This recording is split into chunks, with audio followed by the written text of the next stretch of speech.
ఈరోజు world food safety day సందర్భంగా మా ఏలూరు జిల్లా జడ్జి గారు ఆదేశానుసారం మా district legal service authority chairman గారైనటువంటి సెక్రటరీ గారు ఆదేశానుసారము సంగెలమూడి ఏరియాలో ఉన్నటువంటి హోటల్స్లో మేము అవేర్నెస్ ప్రోగ్రాము కల్పించడం కోసం ఈ కార్యక్రమాన్ని ఏర్పాటు చేశాం.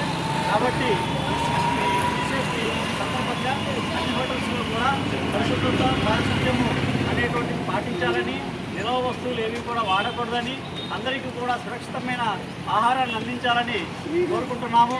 అలాగే మరి దేశవ్యాప్తంగా చూసినట్లయితే రోజుకి 20,000 మంది మరి ఈ యొక్క ఫుడ్ కలుషితం అవడం వల్ల చనిపోతున్నటువంటి అంశాన్ని తీసుకొస్తా ఉన్నాం.